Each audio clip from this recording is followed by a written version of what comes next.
Dans ce chapitre, nous allons parler de votre référentiel, donc de votre REAC, ainsi que votre référentiel de certification.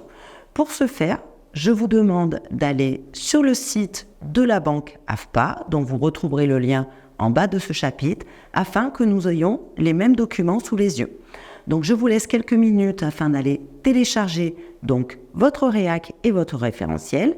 J'attire votre attention sur le fait que les millésimes changent, donc soyez vigilants sur le fait de prendre le bon REAC et le bon référentiel. Je vous laisse quelques instants, on se retrouve.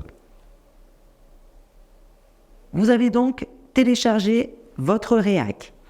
Qu'est-ce que votre REAC? Ça reprend un petit peu toutes les compétences et activités types qui vont être évaluées tout au long de votre parcours de formation et sur votre examen. Vous verrez dans ce REAC la vue synoptique de l'emploi.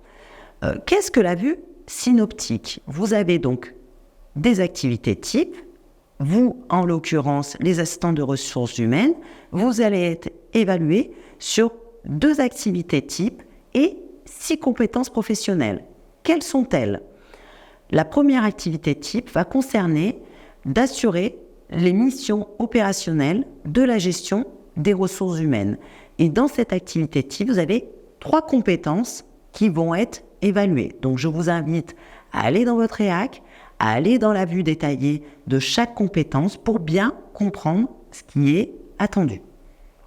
Et dans la deuxième activité type, ça va être de contribuer au développement des ressources humaines. Sur cette activité type, 3 compétences vont être évaluées. Idem, je vous invite à aller bien lire tout le détail de ces différentes activités. Cela va vous servir tout au long de votre parcours. À la fin de votre REAC, j'attire votre attention sur le glossaire. Vous aurez un glossaire dans votre REAC qui va vous permettre de vous préparer notamment à votre examen final. Donc je vous invite à vous créer un glossaire où vous allez reprendre tous les mots importants, tous les sites importants qui vont vous permettre de vous préparer au mieux pour votre examen. Ensuite, vous avez téléchargé votre référentiel de certification. Qu'est-ce que c'est le référentiel de certification?